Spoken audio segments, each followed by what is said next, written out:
Bismillah, alhamdulillah, wassalatu wassalamu ala rasulillah wa ala alihi wa sahbihi wa man wala wa ashhadu an la ilaha illallah wahdahu la syarikalah wa ashhadu anna muhammadan abduhu wa rasuluh amma ba'd. Alhamdulillah, fi hadzal yaum yaumul khamis salis asr min syahri yanair 2022 muqabil ashir min jumada al-akhirah 1443. Mazilna fi darsina fi kulliyatil hadis fil kitab al-hidayah syarah al-baiquniyah. Wal'an nadkhul ila dars 25 fi ta'rif al-maqtu'. Waman indahu hebat ma'akum kulukum tasmi' anta kaslan fi ghairi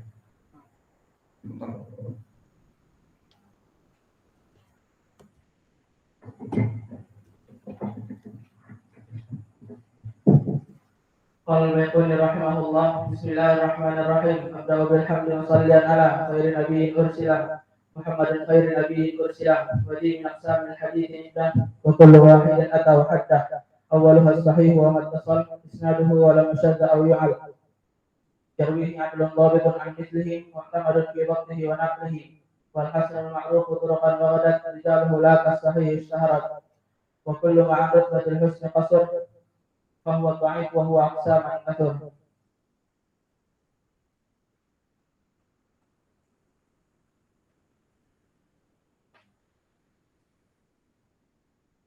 قال البيقوني رحمه الله ومنكر الفرد به راو غدا تعديله لا يحل تفردا متروكه ما واحد به انفرد ويجمع إلى به توكرا والكذب المختلط مسموم عن النبي فذلك الموضوع وقرادت واللوح المفهوم سميته عندما البيقوني وقد فوق 30 بأربعين أبياتها ثم بخير ختم.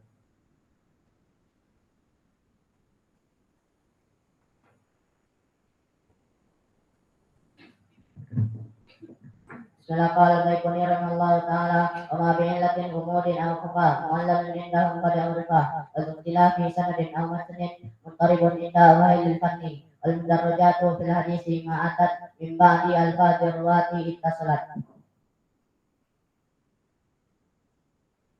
Yallah man.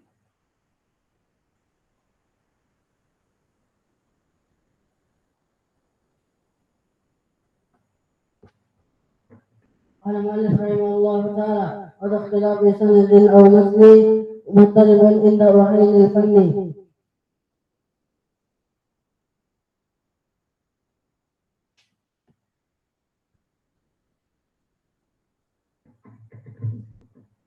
قال المؤلف رحمه الله تعالى وما بعلة غموض أو خفاء معلل عندهم قد عرف والاختلاف في متن والاختلاف في سند أو متن مضطرب عند أهل الفن.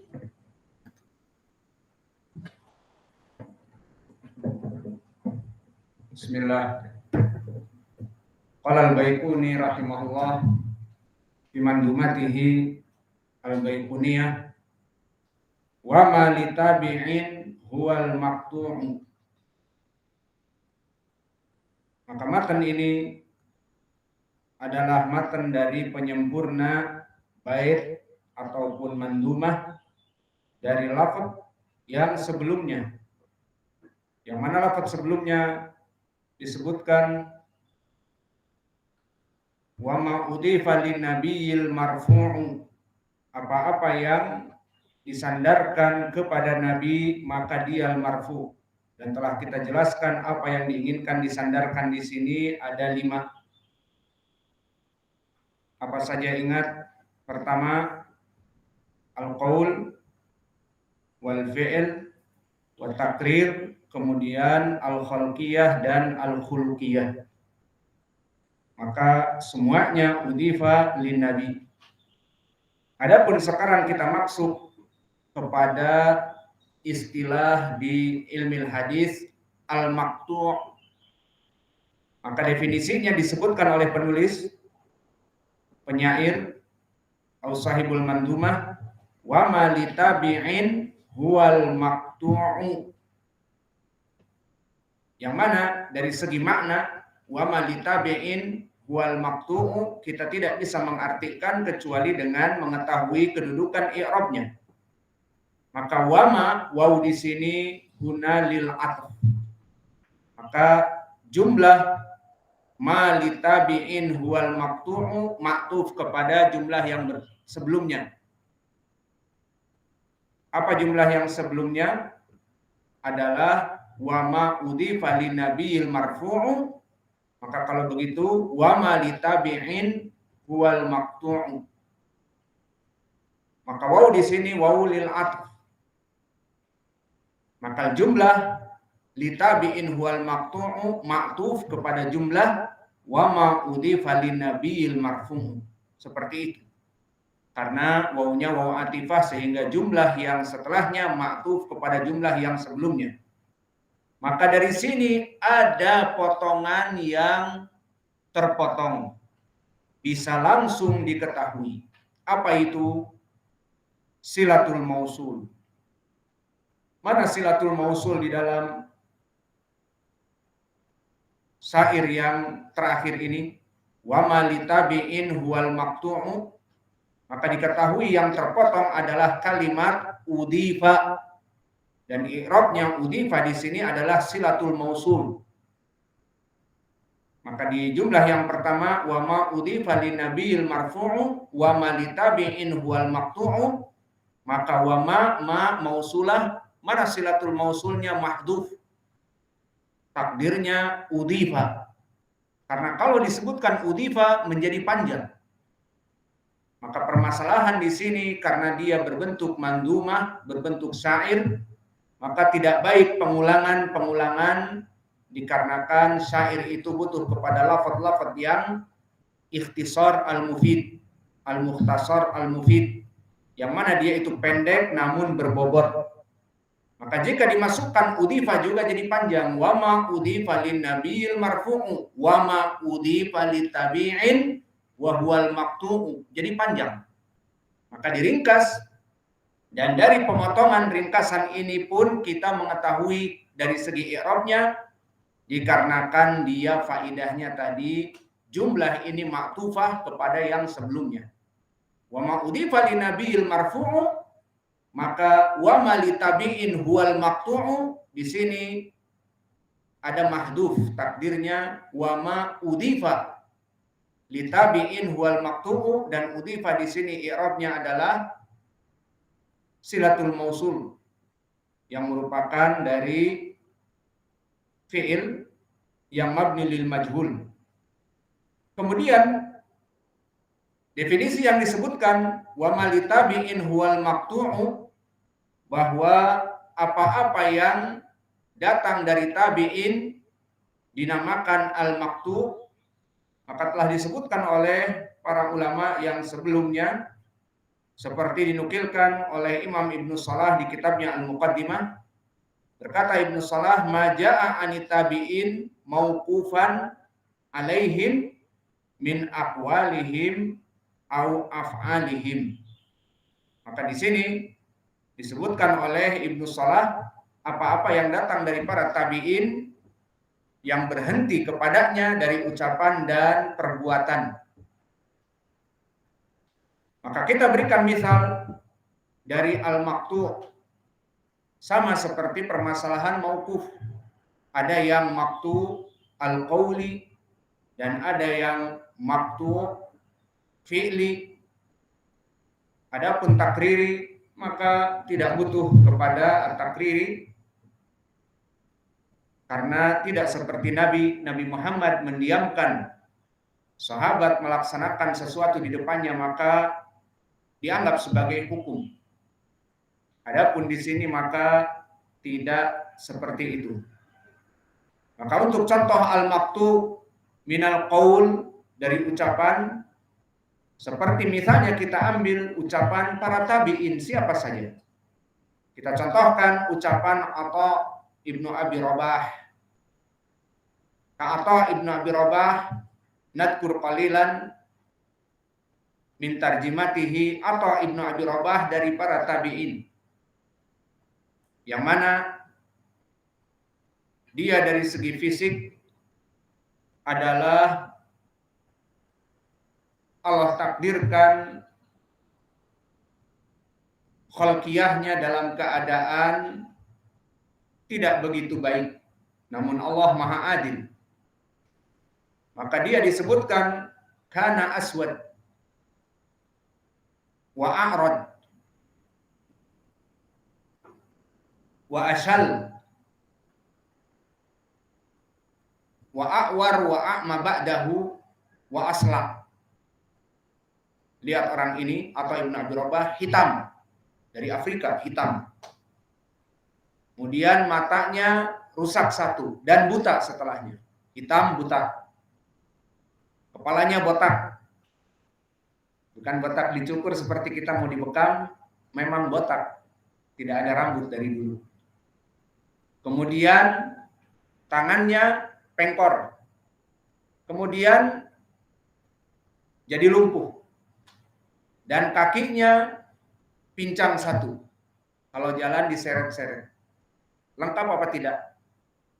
Apa yang Allah berikan dari al-qada wal qadar kepadanya. Maka itulah Atha Ibnu Abi Rabah.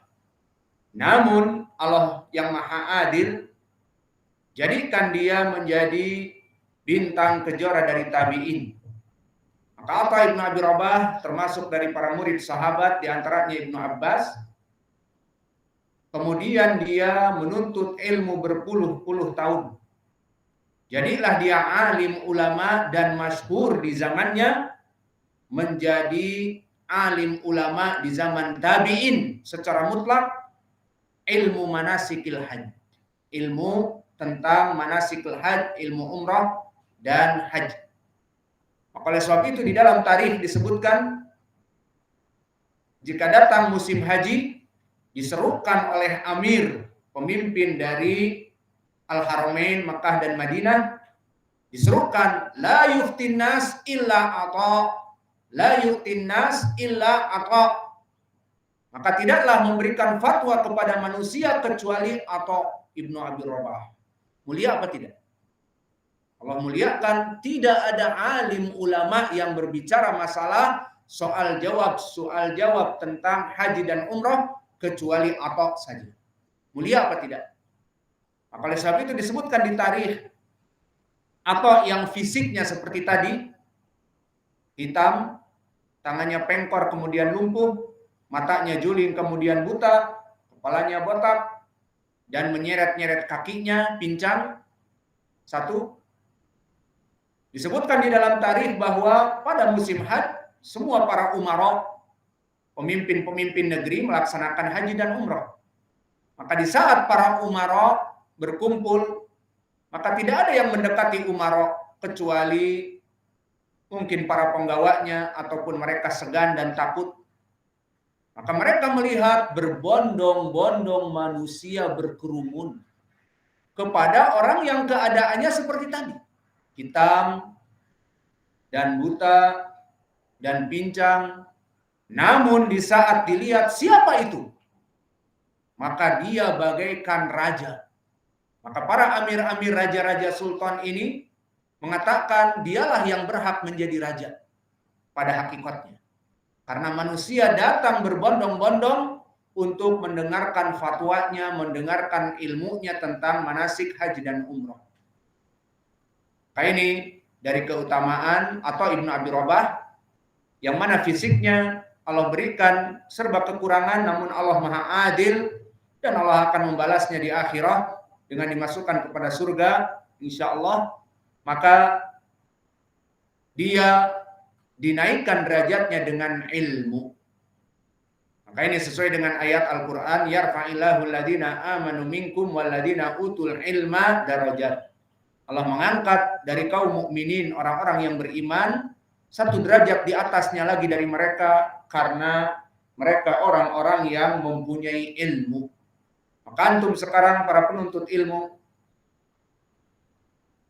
bisa jadi dengan kekurangan-kekurangan yang ada pada kalian, mulai dari kekurangan harta, kekurangan dari anggota badan, kekurangan dari kefakiran, ataupun kekurangan apa saja.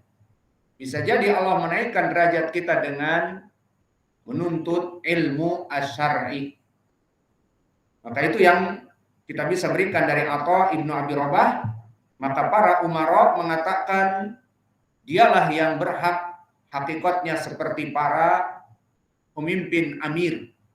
Karena datang manusia dari berbagai pelosok dunia, duduk waqar dengan penuh pengagungan kepada gurunya, kepada Atha, untuk menerima ilmu. Maka ini hakikat dari permasalahan Atha Ibnu Abi Rabah. Maka contohnya dari permasalahan al-qaul, dan Atha adalah tabi'in, fi tahdid miqdar akhiratur rahl.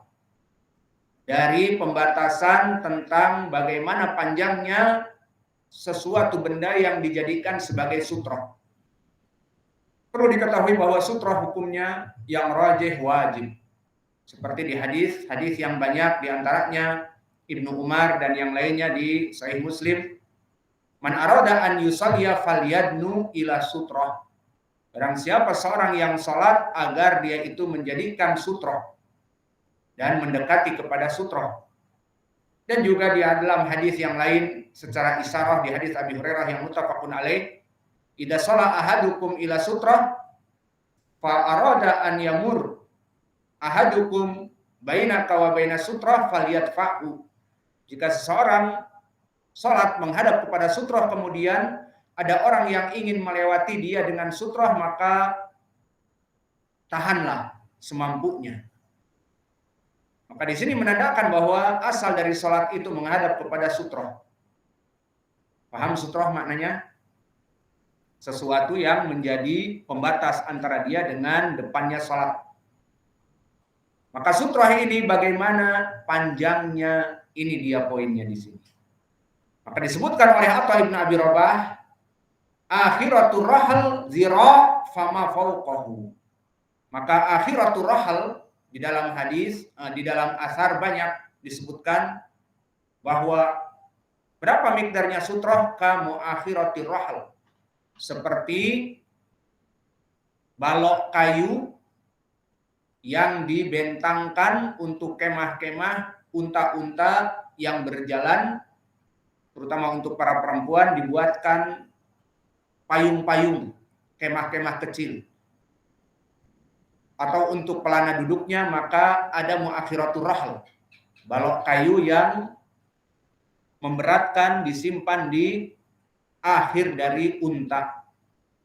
Setiap unta yang dibentangkan padanya kemah dan juga alas-alas pelana, maka ada seperti kayu yang muakhiratur rahl, yang dijadikan di akhir dari binatang tersebut. Maka di dalam hadis-hadis banyak ditanya para tabi'in dan sahabat, bagaimana miqdar sutra kamu akhiratir rahl, seperti kayu yang dijadikan di akhir pelana. Namun di sini bagaimana gambarannya? Apalagi kita yang hidup di zaman sekarang, semua orang-orang di Arab tidak menggunakan lagi unta di dalam safar mereka sehingga ada muakhiratur rahl. Mereka menggunakan mobil-mobil mewah seperti Lamborghini ataupun Land Cruiser ataupun Ford ataupun apa saja yang merupakan sudah kendaraan mewah, bukan lagi unta. Maka kalau begitu dari mana kita mengetahui cukup dengan dari khabar Atha Ibnu Abi Rabah ini? Maka disebutkan akhiratul rahl zira fama fawqahu. Bagaimana dengan muakhiratul rahl itu ukurannya? Dia dira. Apa makna dira? Satu depak dira. Fama fawqahu, atau yang di atasnya sedikit dari beberapa senti dan sebagainya. Berarti beginilah dari jarak sutra. Jika antum mau sholat, misalnya kalian masbuk, maka kalian akan membutuhkan sutra. Maka siapa sutra? Bisa manusia atau juga sutroh bisa apa saja, bangku, meja. Namun diusahakan diro fama fauqah, dari diro sampai di atasnya. Maka diro adalah satu depa, paham? Jadi jangan diusahakan yang rendah dari ini. Misalnya sekarang di sini ada benda penghapus misalnya. Maka penghapus hanya sekedar 20 cm ataupun 15 cm. Maka tidak cukup 15 cm seperti ini. Padahal satu depa seperti ini. Setengah meter lah, 50 cm. Maka itu dari permasalahan misal al-maktu'. Dia dari ucapan Atha Ibnu Abi Rabah. Maka asar ini barakallahu fikum, karena kita belajar ilmu hadis, maka kita pun memberikan contoh dari hadis-hadis yang ditahrij. Benar apa tidak? Maka asar tadi telah dikeluarkan oleh Abu Daud dari jalan Al-Hasan Ibnu Ali, hadatsana Abdur Razzaq an Ibnu Jurayj an Atha, dari ucapan Atha. Maka sanadnya seperti yang kami sebutkan adalah sanad yang sahih. Karena Ibnu Jurayj meskipun dia mudallis namun meriwayatkan dari Atha, dan Atha adalah guru Ibnu Jurayj yang paling banyak riwayatannya. Maka asar ini sahih. Al-Hasan Ibnu Ali sahih, Al-Thiqah, Abdur Razzaq dia imam, Ibnu Hammam As-San'ani. Maka telah disahihkan pula oleh Al-Albani rahimahullah di Sahih Abi Daud, dan berkata sahihun maqtu'un. Ini juga dia pendalilannya. Syekh Al-Albani mengatakan sahihun maqtu'un, bahwa dia telah sahih takum. Maka dia telah sahih dari Atha Ibnu Abi Rabah. Dia sahih maqtu'. Enak. Muridnya pada nakal, jadinya sambil ngajar pukul dan sebagainya. Dan contoh yang lain dari segi fi'il sekarang. Kalau tadi dari segi al-qaul, ucapan dari Atha. Maka sekarang kita masuk kepada perbuatan. Adapun dari contoh al-maktu' minal fi'il, seperti datang dari Taus. Siapa Taus? Taus Ibnu Kaisan, seorang tabi'i juga. Anahu kana yakrahu an yabi'a az-zabib liman yattakhiduhu nabidan. Yang maknanya dari Taus bahwa dulu dia sangat membenci untuk menjual kepada orang-orang az-zabib liman yattakhidahu nabidan, untuk menjual zabib. Apa makna zabib ya Hudzaifah? Maqad akal fil Yaman zabib, anggur yang dikeringkan. Jadi anggur yang basah, yang bulat-bulat dijemur, jadi kering, belum pernah makan anggur kering. Maka di sini zabib adalah anggur yang dikeringkan.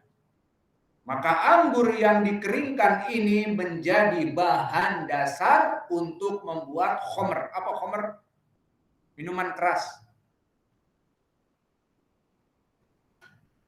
Maka di sini dari perbuatan Taus, bahwa dia dulu dari penjual zabib, dia menjual anggur-anggur yang sudah dikeringkan. Maka di saat datang kepada dia orang yang akan membeli zabib, terutama dengan jumlah yang banyak, karena butuh jumlah yang banyak, di mana yattakhidhuhu nabidan, untuk membuat minuman yang memabukkan. Nabid adalah sejenis khamr yang terbuat dari anggur, terbuat dari kurma, terbuat dari apel, apa saja. Cuman yang paling kuat adalah anggur. Maka di barat pun mereka menjadikan anggur karena memang paling kuat untuk menjadikan minuman keras. Maka mereka menyebutnya wine, red wine dan sebagainya, yang maknanya anggur merah dan sebagainya. Maka pendalilannya di sini Taus di saat menjual zabib, dia tidak mau menjual kepada orang yang memang sudah ma'ruf, jelas pembuat nabid yang memabukkan. Kenapa? Karena dia takut kepada dosa. Seperti ucapan Allah apa? Wala ta'awanu 'alal itsmi wal 'udwan. Maka janganlah kalian saling tolong-menolong dalam permusuhan, kemungkaran, kefasikan, dan keharaman membuat khamr. Maka di sini dari perbuatan Taus yang mana dia membenci untuk menjual kepada orang-orang yang memang ingin menjadikan khamr, tidak menjual zabibnya kepada mereka. Maka asar ini dikeluarkan oleh Imam An-Nasa'i. Akhbarana Al-Jarud ibnu Mu'ad Al-Barudi, haddatsana Abu Sufyan Muhammad ibnu Humaid an Ma'mar an ibni Taus, dari bapaknya Taus ibnu Kaisan. Dan isnadnya di sini semua rijalnya thiqat, isnad yang sahih kepada Taus. Maka telah disahihkan oleh Al-Albani juga di Sahih An-Nasa'i dan mengatakan sahihul isnad maqtu', bahwa dia adalah sahih sanadnya dan dia maqtu'. Maka inilah yang bisa kita berikan di pelajaran kita. Wa naktafi ila huna wa jazakumullahu khairan wa barakallahu fiikum.